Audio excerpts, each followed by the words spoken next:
आज हम आपके अध्याय 10 का जो वृत्त टॉपिक जो पढ़ते आ रहे हैं पिछले कुछ कालखंडों से, वहाँ का उसमें से एक पृष्ठ क्रमांक 256 में एक प्रमेय 57 है। देखिए पुस्तक पलटकर, पृष्ठ क्रमांक 256 का प्रमेय 57 खोलिए। देखिए कथन क्या कहता है प्रमेय का। तीन असमरेख बिंदुओं से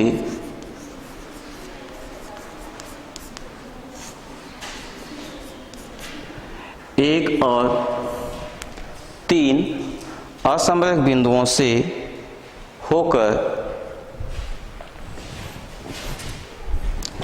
तीन असमरेख बिंदुओं से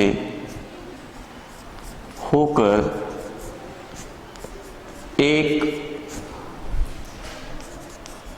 और केवल एक और केवल एक, या उसी को हम अद्वितीय कह सकते हैं। एक और केवल एक या अद्वितीय वृत्त खींचा जा सकता है।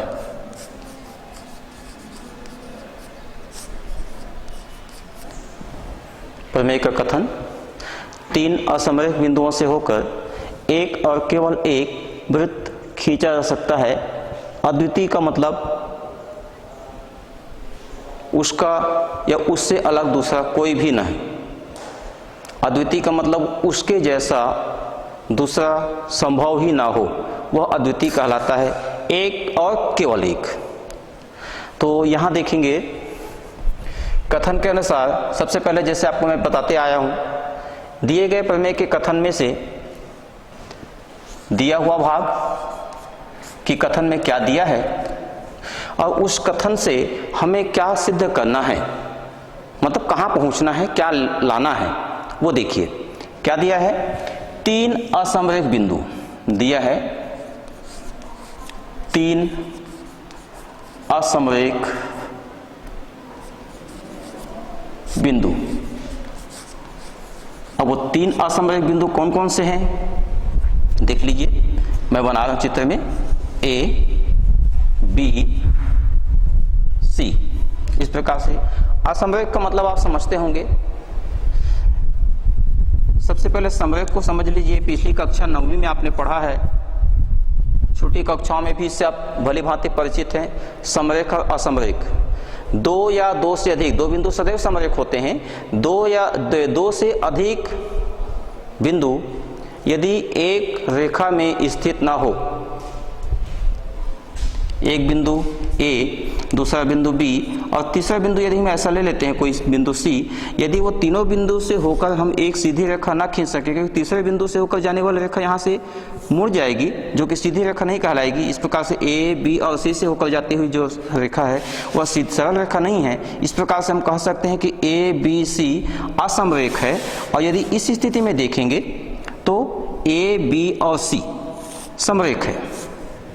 तो समरेख वे बिंदु जो जिनसे एक सीधी रेखा खींची जा सकती है।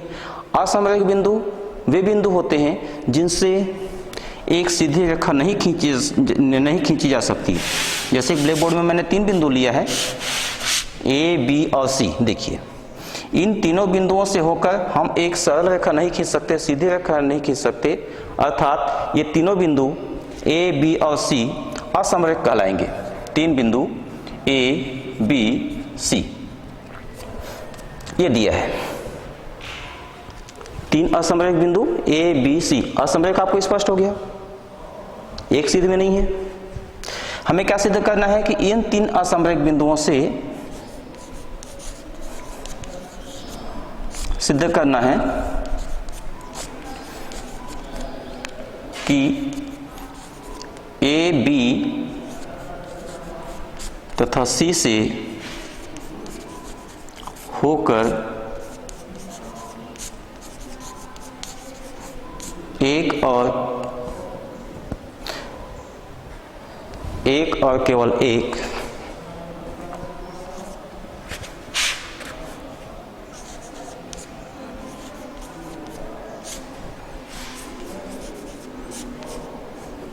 एक और केवल एक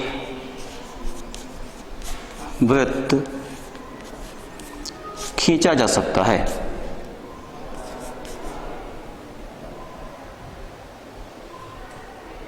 ए, बी और सी से एक और केवल एक वृत्त खींचा जा सकता है।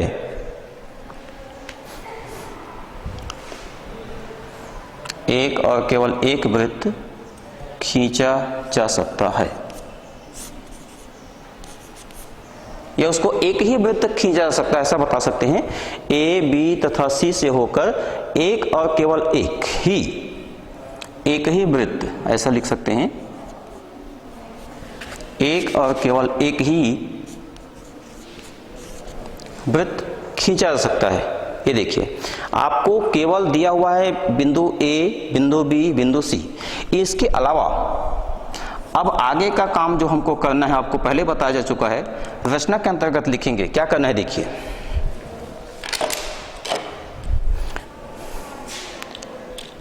चूंकि आप ज्यामिति पढ़ रहे हैं, बताने का लक्ष्य आवश्यकता नहीं है। कंपास बॉक्स आपके पास हमेशा होने चाहिए। स्केल निकालिए, ए से बी को मिलाइए, बी से सी को मिलाइए।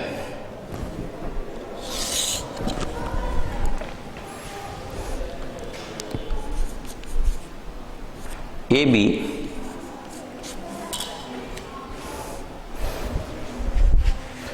ऐसा कह सकते हैं इसको, ए से बी को मिलाया, ए से बी को तथा बी से सी को मिलाया।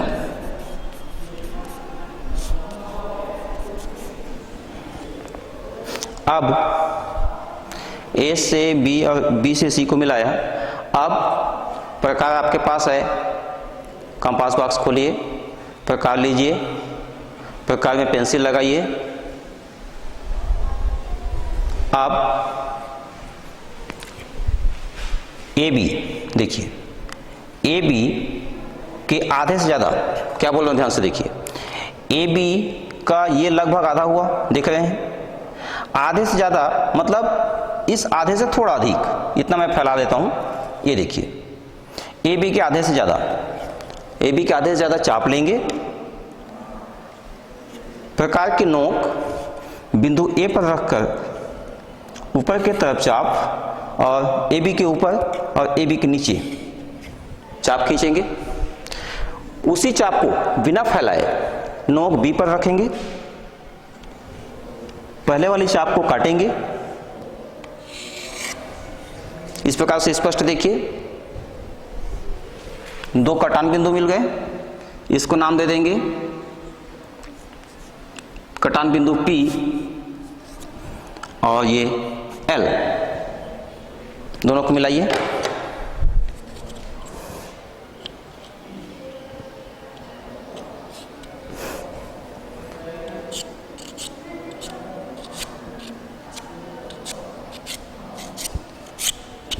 ये PL क्या किया हमने अभी, AB के आधे से अधिक लंबाई का चाप लिया,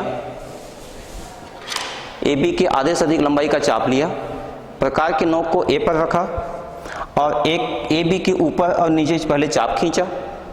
फिर प्रकार की नोक को बिना चाप को फैलाए, हमने जो चाप लिया है उस चाप को बिना फैलाए B पर रखा, B से ही पहले वाले चाप को काटा, दो कटान बिंदु प्राप्त हुए P और Q।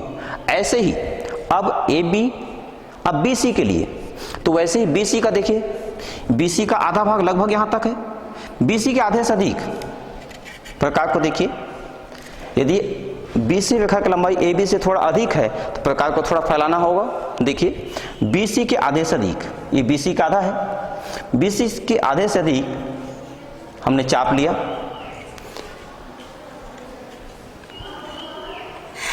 और BC के दोनों तरफ, BC के दोनों तरफ बिंदु B से और बिंदु C से चाप खींचा। इस प्रकार से कटान बिंदु देखिए, दोनों चाप का कटान बिंदु, इसको नाम देंगे क्यू एम। चाप की लंबाई यदि अतिरिक्त हो तो उसको आप मिटा सकते हैं। ये देखिए P से L को जैसे मिलाया, ये P से L को मिलाया, ये बिंदु Q से बिंदु M को मिलाएंगे, दोनों कटान बिंदु को।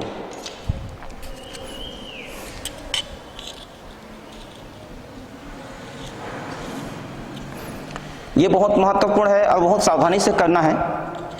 ये काम बहुत सफाई से करना है, बहुत सावधानी से करना है।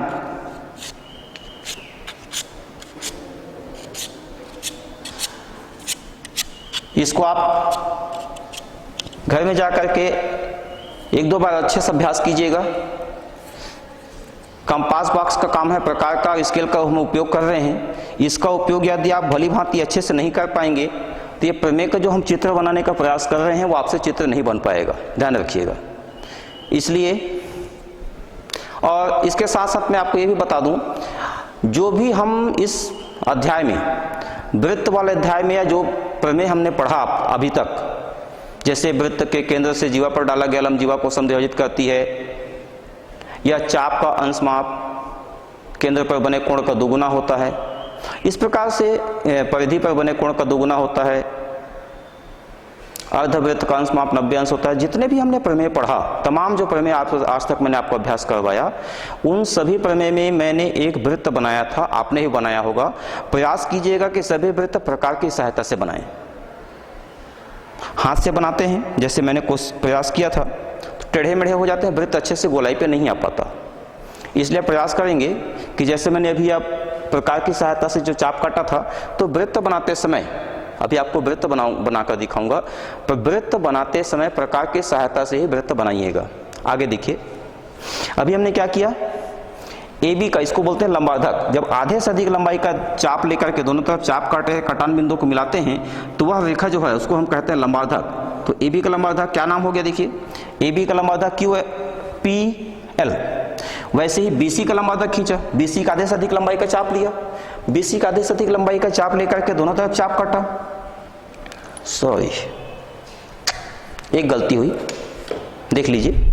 कटान बिंदु क्यू कहाँ था, ये कटान बिंदु था, मैंने इसको बिंदु पी से मिला दिया था।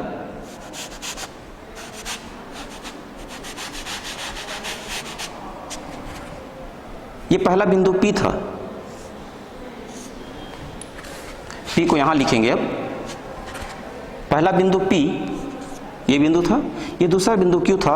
अब पी से एल को मिलाया, अब क्यू से एम को मिलाएंगे। ये इस कटान ए बी का दो चाप ऊपर और नीचे, ये पी और क्यू था, दोनों को हमने मिलाया।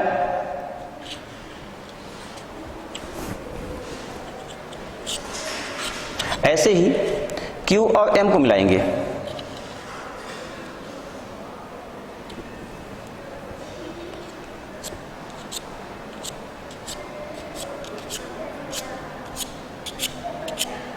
मैं क्यू को मिटा के दूसरी जगह लिखूंगा, क्योंकि यहाँ पे लाइन पे आया है। यदि आपको समझ में आ जाता है यहाँ पर क्यू लिखा हुआ है तो कोई समस्या नहीं है। तो यहाँ पे कटान बिंदु जो क्यू मिला था, इसको मैं यहाँ पर लिखूंगा, क्यू को मिटा दूंगा ऐसे। अब स्पष्ट हो गया क्या किया हमने, ए बी तथा बी सी, ए से बी को मिलाया था, रेखा ए बी मिला था, बी से सी को मिलाया, रेखाखंड बी सी मिला। अब रेखाखंड ए बी तथा बी सी के लंबार्धक, और लंबार्धक आपको बताया जा चुका है, जब हम प्रकार से आधे से अधिक लंबाई का चाप लेकर के दोनों तरफ चाप काटते हैं और दोनों कटान बिंदु को मिलाते हैं, तो वह लंबार्धक जिस रेखा का लंबार्धक होता है उस रेखा पर लंब होता है, 90 अंश का कोण भी बनाता है, साथ ही साथ उस रेखा को समान दो भागों में बांटता भी है। लंबार्धक उस रेखा पर लंब होगा। यहां पर आप देख भी सकते हैं पी एल ए बी पर लंब भी है, 90 अंश का कोण बनाएगा। यहां पर इस कोण को आप माप कर देख सकते हैं, 90 अंश का कोण बनाता है, इसलिए उसको हमने कहा लंब। और लंबार्धक मतलब ए बी को समान दो भागों में बांटता है, मतलब उसका अर्धक खींचता है, इसलिए उसका नाम है लंबार्धक। तो हमने ए बी का लंबार्धक खींचा, BC का लंबार्धक खींचा, AB तथा BC का लंबार्धक कौन कौन सा, AB का लंबार्धक PL तथा BC का लंबार्धक QM खींचा। ये देखिए हो गया। दोनों लंबार्धक जब हम खींच लेते हैं, ध्यान से देखिएगा, ये है, ये रेखा जो है लंबार्धक PL और ये जो लंबार्धक है QM, दोनों का कटान बिंदु देखिए, ध्यान से देखिए चित्र में, ये दोनों का कटान बिंदु यहां पर बिंदु मिला है O। ये देखिए, इस बिंदु को O नाम देंगे। दोनों PL और QM का कटान बिंदु जो होगा वह बिंदु O कहलाएगा, उस बिंदु को O नाम देंगे। और O से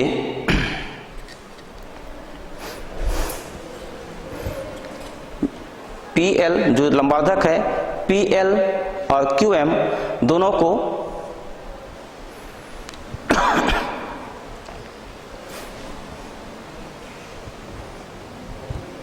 PL तथा QM दोनों का कटान बिंदु O है।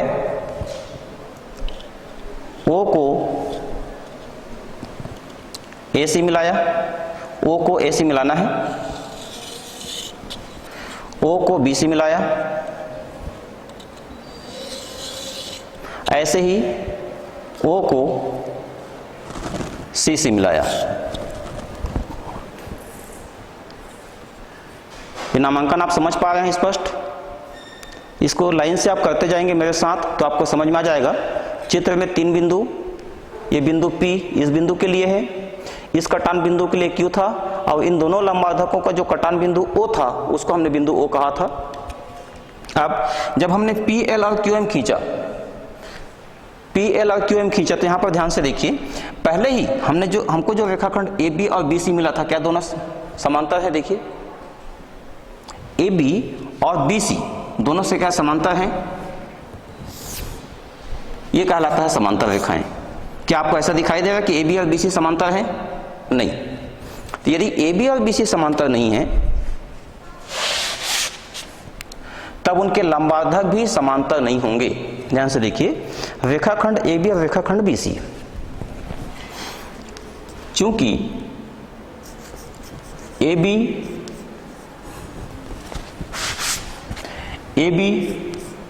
तथा BC समांतर नहीं है, ये संकेत बताता है कि AB तथा BC समांतर नहीं है। इसलिए इनके जो लंबार्धक होंगे PL और QM, PL और QM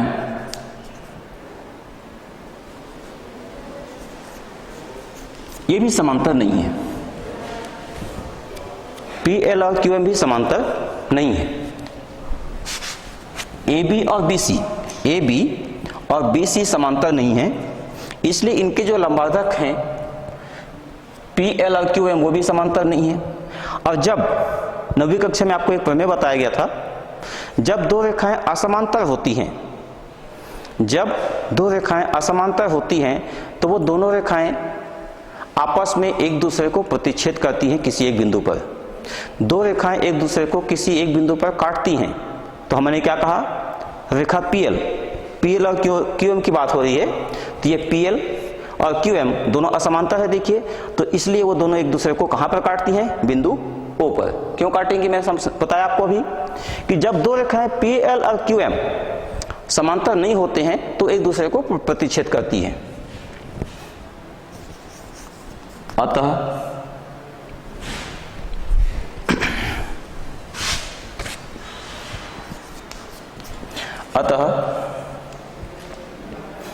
PL और QM समांतर नहीं है,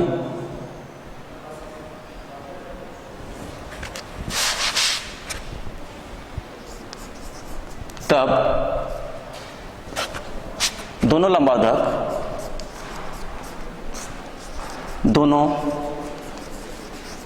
लंबार्धक परस्पर एक बिंदु O पर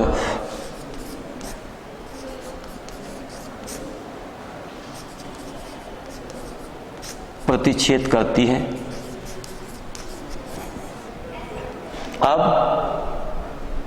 O से A, B तथा C को मिला दीजिए। हमने क्या किया, O से, ये देखिए, यदि PL और QM समांतर नहीं है तो दो असमांतर रेखाएं एक दूसरे को प्रतिच्छेद करेंगी केवल एक बिंदु पर। तो जब दो रेखाएं एक दूसरे को प्रतिच्छेद करती हैं, अर्थात आपने पढ़ा भी होगा प्रमेय कि दो असमांतर रेखाएं एक और केवल एक उभयनिष्ठ बिंदु आविष्ट करती हैं, ऐसा आपने पढ़ा होगा। वह बिंदु जो दोनों रेखाओं में उभयनिष्ठ होता है। एक रेखा में असंख्य बिंदु होते हैं, दूसरे रेखा में भी असंख्य अलग अलग बिंदु होते हैं, परंतु दोनों रेखा यदि असमांतर हैं, प्रतिच्छेदी हैं, तो दो प्रतिच्छेदी रेखाओं में एक ऐसा बिंदु होता है जो दोनों में उभयनिष्ठ होता है।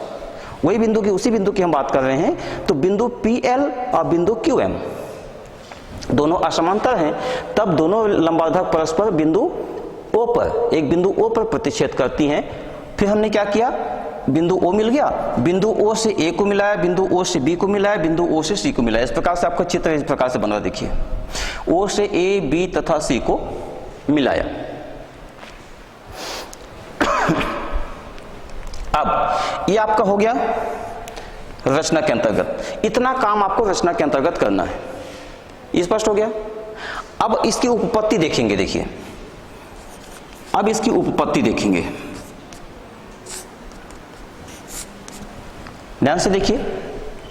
चित्र में बिंदु O कहां स्थित है, AB के लंबार्धक PL, ये देखिए यहां से ये PL, AB का लंबार्धक PL और इसी PL लंबार्धक पर बिंदु O स्थित है। तो इसको हम लिखेंगे बिंदु O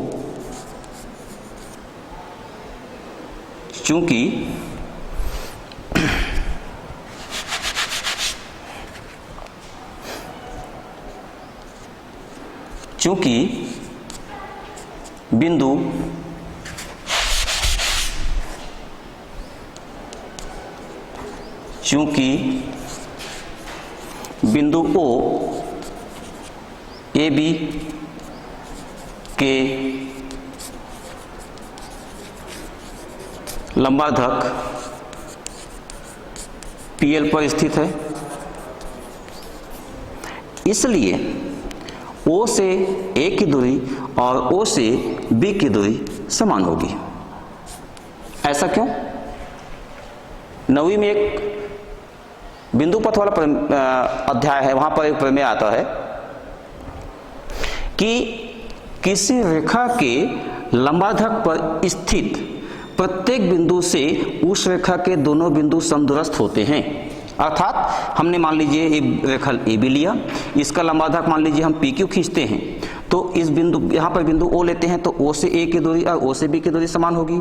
यहाँ पर कोई दूसरा बिंदु ले लेते हैं, सपोज M ले लेते हैं, तो M से A की और M से B की दूरी समान होगी। यहाँ पर भी यदि हम बिंदु लेते हैं तो इस बिंदु से दोनों, यहाँ से इस प्रकार से OA और OB की दूरी सदैव समान होती है। तो किसी रेखा के लंबार्धक पर स्थित प्रत्येक बिंदु से उस रेखा के दोनों बिंदु समदूरस्थ होते हैं, समान दूरी पर स्थित होते हैं। इसलिए AB का लंबार्धक PL है, तो PL पर स्थित एक बिंदु O है, तो O से A की दूरी और O से B की दूरी समान होगी। इसलिए इसी को मैंने लिखा है OA बराबर OB। ठीक है,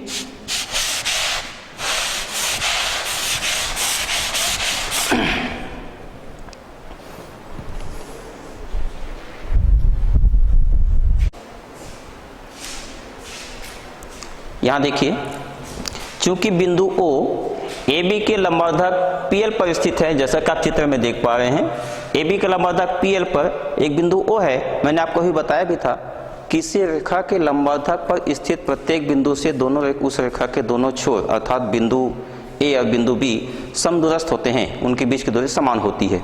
वही मैंने लिखा था, OA और OB समान होगी। इसी प्रकार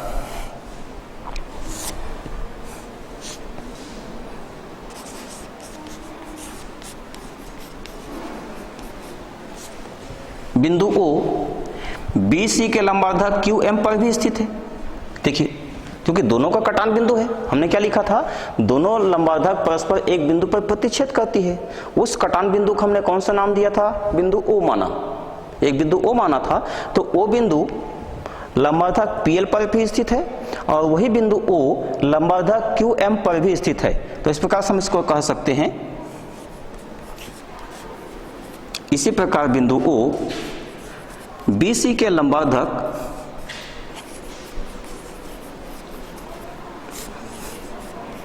QM, BC के लंबार्धक QM पर भी स्थित है।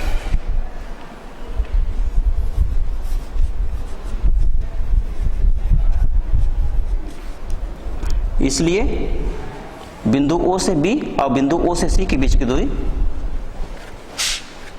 OB और OC समान होंगे, अर्थात बिंदु O से B और C समदूरस्थ होंगे। अब समीकरण 1 और 2 देखिए ध्यान से, OA बराबर OB, OB बराबर OC। तो 1 व 2 से क्या प्राप्त हुआ, देखिए OA बराबर OB समीकरण 1, OB बराबर OC समीकरण नंबर 2। तो 1 और 2 से या 1 और 2 को मिलाने पर ऐसा कह सकते हैं OA बराबर OB बराबर OC, इसको एक मान लेते हैं R। तीनों की लंबाई समान है, उसको हमने एक संकेत माना है R, जिसका प्रयोग हम वृत्त की त्रिज्या के लिए करते हैं स्मॉल r। बिंदु O से A, O से B और O से C तीनों बिंदु समदूरस्थ हैं, इतना स्पष्ट हो गया। और तीनों की लंबाई को हमने कितना मान लिया, R मान लिया।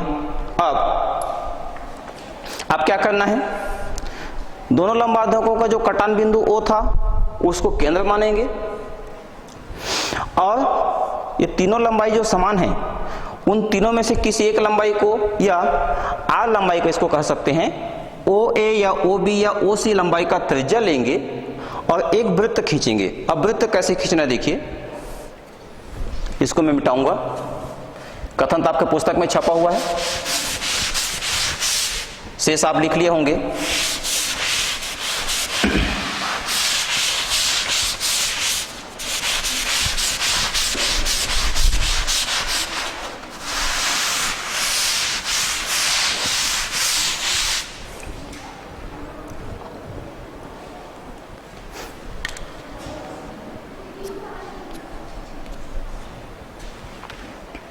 ये देखिए क्या करना है, अब O को केंद्र मानेंगे। केंद्र का मतलब जब हम प्रकार से वृत्त खींचते हैं तो केंद्र मानते हैं, उस केंद्र बिंदु पर प्रकार की नोक रखेंगे और प्रकार को इतना फैलाएंगे, कितना कहा गया है, वृत्त की त्रिज्या कर लेना। प्रकार की चाप को फैलाना मतलब यहां से वृत्त की त्रिज्या कहलाती है। वृत्त की त्रिज्या क्या लेना है, OA, OB या OC। और चूंकि तीनों लंबाई समान है तो O से A, ये देखिए O से A, O से B और O से C।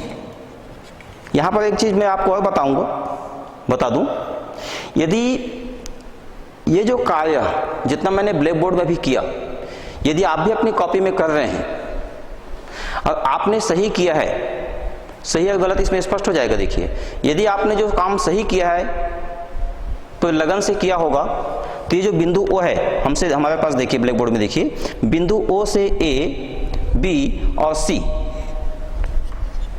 तीनों की लंबाई, तीनों के बीच की दूरी समान होगी। और यदि ऐसा है तो बिंदु O को केंद्र मान के प्रकार के नोक को O में रखेंगे और इस प्रकार से A, B, C से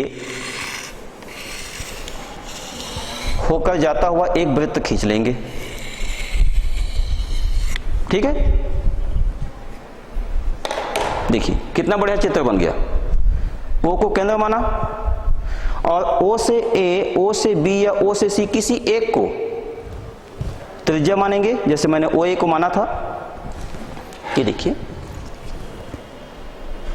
प्रकार के नोक O पर रखे, O से A प्रकार को कितना फैलाएंगे, O से A की लंबाई तक इतना चाप फैलाएंगे। फिर पहले देख लीजिए क्या OB और OC और OA तीनों आपस में समान हैं। यदि तीनों आपस में समान है मतलब प्रकार की नोक आपकी पेंसिल A, B तीनों को छूती हुई जा रही है, तो तीनों को छूता हुआ एक वृत्त बना लीजिए, जैसा कि चित्र में मैंने बनाया। ये तो समझ में आ गया आपको क्या किया हमने। ओ को, ये उपपत्ति में चल रहा है, देखिए उपपत्ति का नीचे वाला भाग मैं इधर लिख रहा हूं, इसको भी मिटा देता हूं।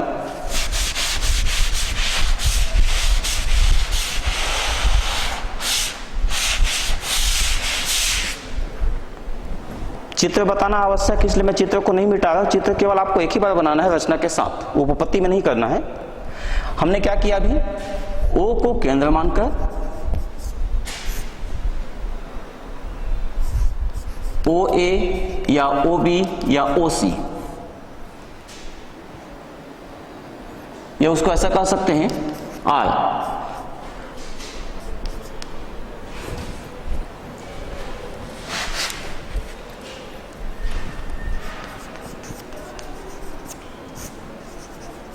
कितने त्रिज्या लेना है आर, अर्थात ओ ए या ओ बी या ओ सी त्रिज्या का ओ को केंद्र मान करके एक वृत्त खींचा।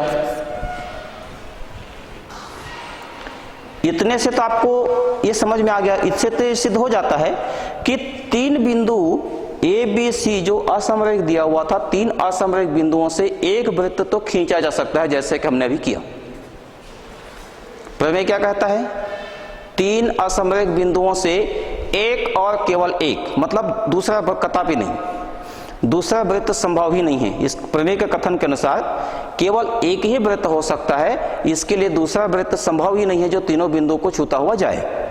तो पहला एक वृत्त तो स्पष्ट हो गया कि एक ऐसा वृत्त होगा जिसका केंद्र O होगा और त्रिज्या R है, जो ए बी सी तीनों को छूता हुआ जाए।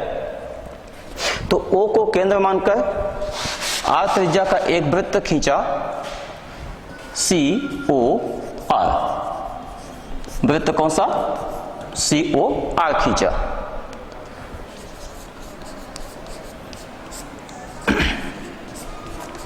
इससे यह सिद्ध हो जाता है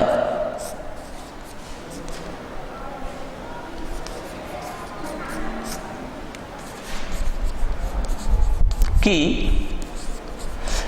तीनों असमरेख बिंदुओं, कौन कौन सा, तीनों असमरेख बिंदुओं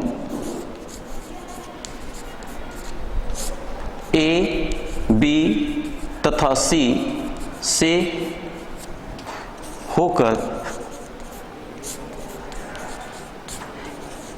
एक वृत्त खींचा जा सकता है।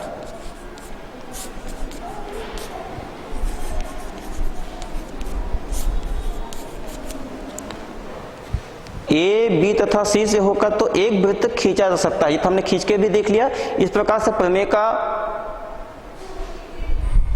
कथन लगभग सिद्ध हो जाता है। हमने क्या लिखा, इससे यह सिद्ध, लगभग यह सिद्ध हो जाता है कि तीनों असमरेख बिंदुओं ए बी तथा सी से होकर एक वृत्त खींचा जा सकता है।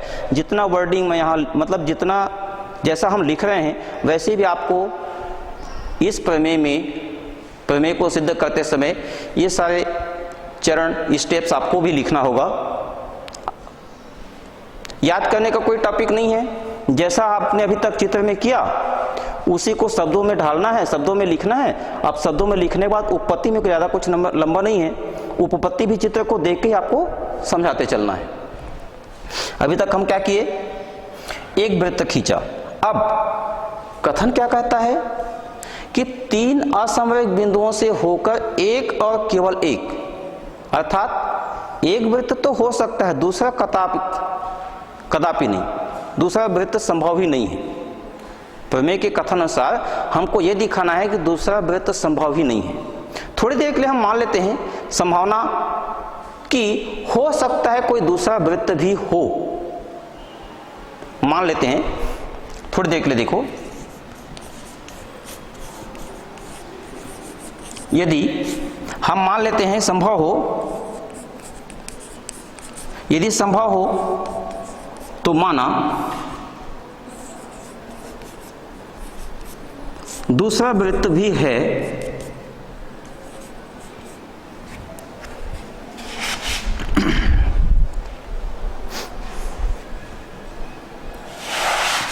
ऐसा भी लिखें, यदि संभव हो तो माना एक अन्य वृत्त, ऐसा कह सकते हैं, एक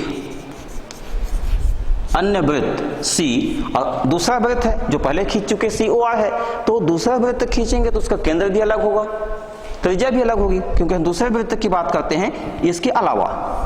तो COR के अलावा एक अन्य वृत्त CO'S अर्थात उसका केंद्र बिंदु O' होगा, त्रिज्या S होगी।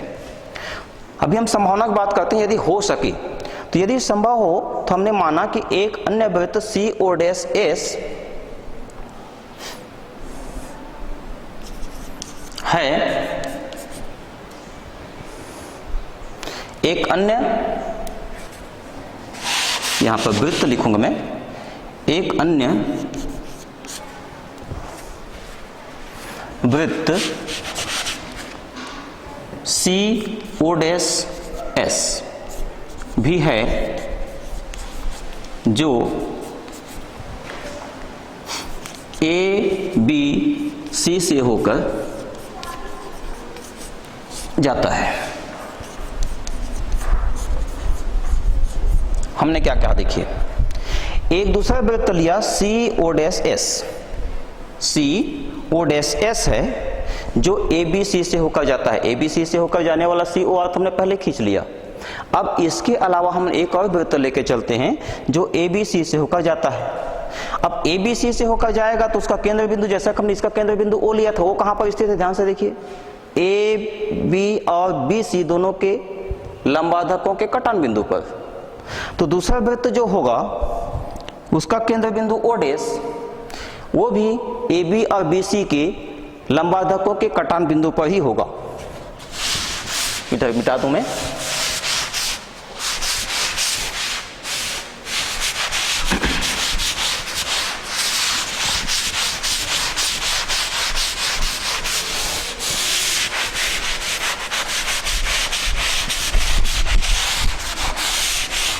हम यहां दूसरे वृत्त की संभावना देख रहे हैं कि संभावना है, क्या यह संभावना है कि ABC से होकर दूसरा वृत्त भी जा सकता है? तब हमने उसको कौन सा वृत्त माना, दूसरा वृत्त CO'S। अब यहां पर ध्यान से देखेंगे, उस स्थिति में O'S कहां होगा, वो भी AB और BC के लंबाधक पर होगा, लंबाधकों के कटान बिंदु पर होगा। ऐसी स्थिति में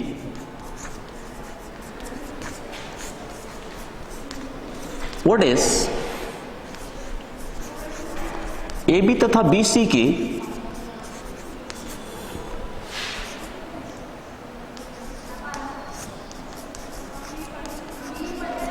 लंबाधकों PL और QM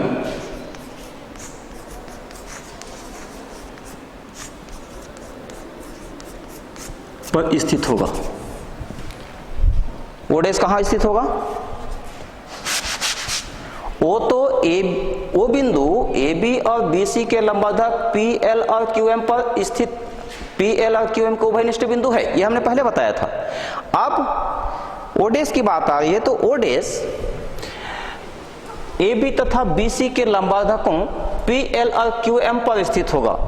अब दो रेखाओं पर एक बिंदु स्थित होगा, कहने का मतलब क्या हुआ, उन दोनों रेखाओं पर उभयनिष्ठ बिंदु होगा, अर्थात वो दोनों रेखाएं उस बिंदु पर प्रतिच्छेद भी करेंगी। हमने O'S को क्या कहा था, PL और QM पर स्थित है, तो एक बिंदु दो रेखाओं पर स्थित कब हो सकता है, जब दोनों रेखाएं असमांतर होंगी। क्योंकि PL और QM असमांतर तो हैं, हमने पहले ही बताया था कि PL और QM असमांतर भी हैं, परंतु हम ये भी जानते हैं, आपने पढ़ा भी होगा, कि दो असमांतर रेखाएं, जिसको हम प्रतिच्छेदी रेखा भी कहते हैं, दो प्रतिच्छेदी रेखाएं एक दूसरे को एक और केवल एक बिंदु पर प्रतिच्छेद करती है। इस प्रकार से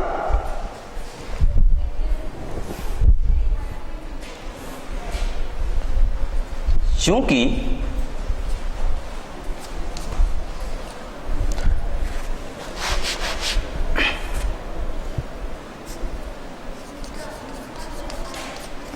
दो असमांतर रेखाएं या इसको हम असमांतर को प्रतिच्छेदी भी कह सकते हैं, क्योंकि दो प्रतिच्छेदी रेखाएं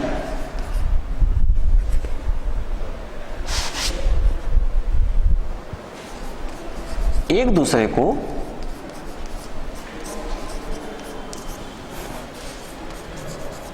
एक और केवल एक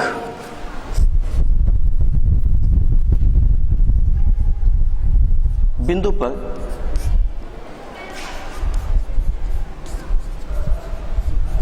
प्रतिच्छेद करती हैं। तो यहां पर असमान दो प्रतिच्छेदी रेखाएं कौन कौन सी? चित्र के अनुसार PL और QM, अर्थात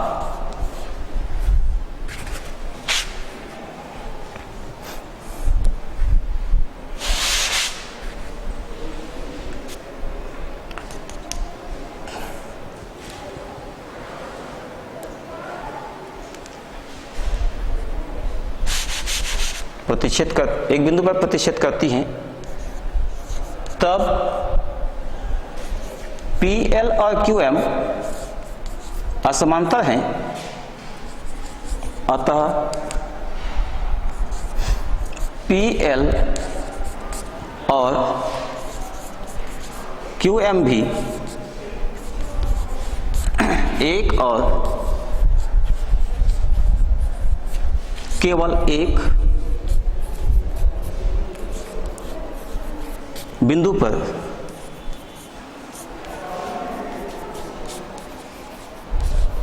प्रतिच्छेद करेगी। तात्पर्य यह हुआ कि PL और QM के लिए दो अलग अलग बिंदु संभव नहीं है, अर्थात दो PL और QM का दो अलग अलग प्रतिच्छेद बिंदु संभव नहीं है। चूंकि दो असमांतर रेखाएं एक दूसरे को केवल एक ही बिंदु पर प्रतिच्छेद करती हैं, एक से अधिक बिंदुओं पर प्रतिच्छेद नहीं करती, इस प्रकार से हम कह सकते हैं कि अब जो बात हो रही है कि PL और QM का कटान बिंदु तो वो पहले प्राप्त हुआ था, हम यहाँ पे क्या कर रहे हैं कि O' को भी हमने बताया था कि O' AB और BC के लंबाधार PL और QM पर स्थित होना चाहिए। इस प्रकार से वो बिंदु O और बिंदु O' PL और QM का कटान बिंदु दो अलग अलग कटान बिंदु ना होकर के, ये दोनों बिंदु अलग अलग ना होकर के एक बिंदु होना चाहिए, क्योंकि दोनों का कटान बिंदु एक और केवल एक होता है। इससे कह सकते हैं, इसलिए मतलब निष्कर्ष यही निकल रहा है कि बिंदु O और बिंदु O', बिंदु O तथा O' दो अलग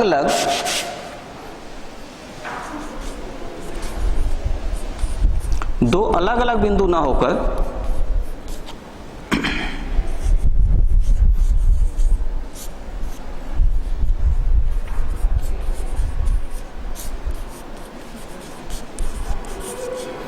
एक ही बिंदु होंगे। अभी तक हम बात कर रहे थे दो बिंदु O और O', अब बिंदु O तथा O' दो अलग अलग बिंदु ना होकर के केवल एक ही बिंदु होगा। तो O और O' दो अलग अलग नाम नहीं है, अब वो एक हैं। एक कब होंगे?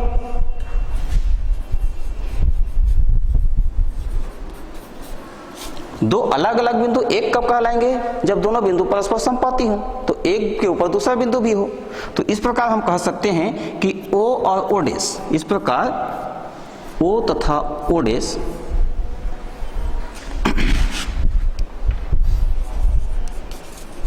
O और O' परस्पर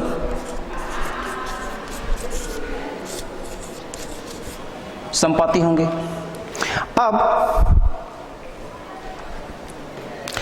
O और O' समपाती हैं, मतलब दोनों वृत्त, जो हमने अलग अलग वृत्त की कल्पना की थी, एक वृत्त COR कहा था, दूसरा वृत्त जिसको हम अभी संभावना के रूप में देख रहे थे कि यदि संभव हो तो ऐसा हम दूसरा वृत्त मान के चल रहे थे।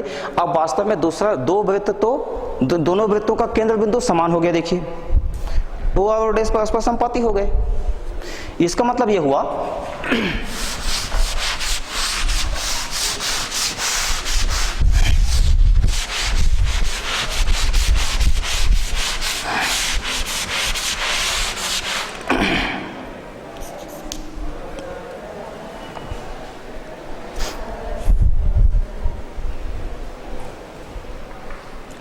ओ और ओ डैश परस्पर संपाती होंगे।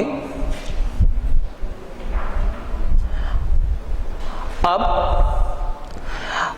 ओ और ओ डैश संपाती है मतलब दोनों वृत्तों का केंद्र बिंदु समान है, और दोनों वृत्तों का केंद्र बिंदु समान है और वो दूसरा वृत्त जिसको हम कह रहे थे जिसका केंद्र बिंदु ओ डैश है, वह वृत्त भी ए बी सी से होकर जाना चाहिए।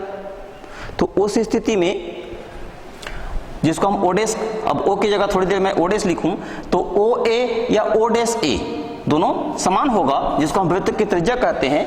तब ओ ए और ओ डैश एस, सॉरी ओ ए और ओ डैश ए, ये ओ डैश ए दूसरा केंद्र बिंदु ओ डैश के लिए ओ डैश ए, ओ भी ही ओ डैश भी है तो ओ से ए की लंबाई जिसको हमने आर माना था, और ओ डैश दूसरा बिंदु ओ डैश है तो ओ डैश से ए की या ओ डैश से बी या ओ डैश से बी सी, तीनों बिंदु ओ डैश से ए बी सी।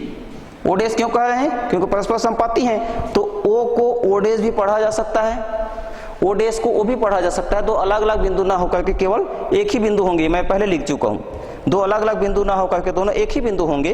इस प्रकार ओ और ओ डैश संपाती हैं। तब ओ ए और ओ डैश ए दोनों आपस में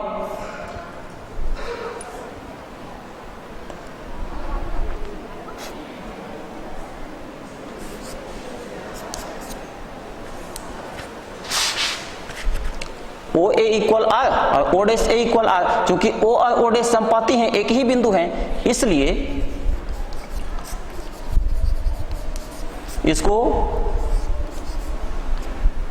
ओ ए equal O dash A equal, sorry ऐसा लिखें, आर बराबर एस। तो दोनों वृत्तों के केंद्र बिंदु भी एक हैं और दोनों के त्रिज्याएं भी समान हैं। स्पष्ट नहीं हुआ? केंद्र बिंदु जिसको हमने ओ और ओ डैश माना था वो भी दोनों एक ही हैं, और दो हमने त्रिज्या माना था, यहां पर देखिए एक त्रिज्या एस और दूसरी त्रिज्या माना था आर। ये दोनों त्रिज्याएं अलग अलग त्रिज्या ना होकर के दोनों की त्रिज्या भी समान है। तो जब केंद्र बिंदु भी समान है, त्रिज्या भी समान है, इस प्रकार इनसे बनने वाला दो वृत्त सी ओ आर और सी ओ डैश एस दो अलग अलग वृत्त ना होकर के एक ही वृत्त हैं, अर्थात दोनों एक दूसरे के सर्वांगसम है, ऐसा भी कह सकते हैं। दोनों समान हैं, दोनों वृत्त समान हैं, और दो वृत्त समान है क्या आपको चित्र में दिखाई दे रहा है? यदि हम दूसरा वृत्त खींचते भी हैं तो उसी के ऊपर जाएगा। इस प्रकार से हम कह सकते हैं कि दूसरा वृत्त सी ओ आर और सी ओ डैश एस, ये दूसरा वृत्त है, वो आपस में सर्वांगसम होंगे, दोनों समान होंगे। तो इससे क्या सिद्ध हुआ कि तीन असमरेख बिंदुओं से एक वृत्त तो खींचा जा सकता है, फिर इन तीनों बिंदुओं से होकर जाने वाला एक अन्य वृत्त की हमने जो कल्पना की थी सी ओ डैश एस, वो वास्तव में कोई दूसरा वृत्त नहीं है बल्कि वही वृत्त है, क्योंकि दोनों का केंद्र बिंदु भी एक है, दोनों की त्रिज्या भी समान आता है। इस प्रकार से हम कह सकते हैं कि तीन असमरेख बिंदुओं से होकर जाने वाला दो वृत्त नहीं होते, बल्कि एक और केवल एक ही वृत्त होता है, और उसके अलावा कोई भी दूसरा वृत्त संभव नहीं है जो तीनों असमरेख बिंदुओं से होकर जाए। इस प्रकार से आपका प्रमेय सिद्ध हो जाता है। तो इसको हम लिखेंगे सी, इससे यह सिद्ध होता है कि तीन असमरेख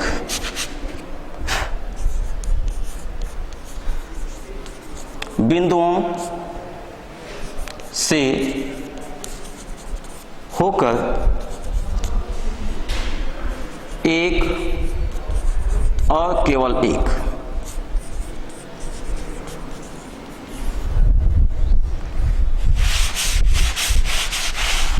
एक और केवल एक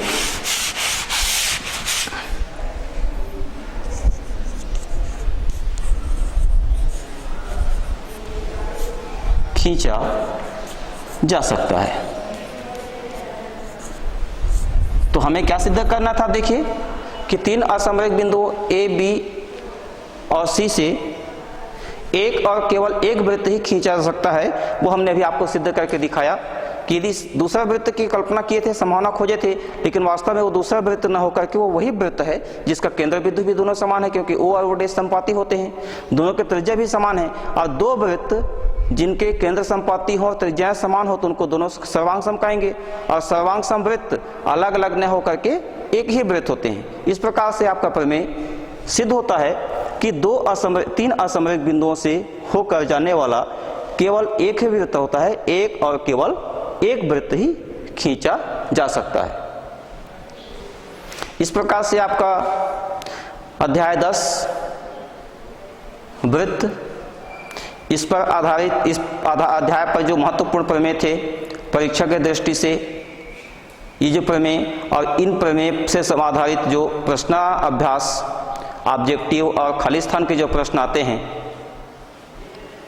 ये 2 या 3 नंबर के जो छोटे प्रश्न आते हैं, आंकिक प्रश्न होते हैं, इन प्रमेयों का आप अच्छे से अभ्यास कीजिए। अब प्रमेय अब यदि आपको अच्छे से समझ में आ जाता है तो इन पर आधारित जो आंकिक प्रश्न होते हैं उसको भी आप भली भांति बना पाएंगे। कुछ प्रश्नों को मैंने अभ्यास करवाया था और इस प्रकार से आपका जो अध्याय 10 आज पूर्ण होता है। अगली कक्षा में दूसरा टॉपिक पढ़ेंगे। धन्यवाद।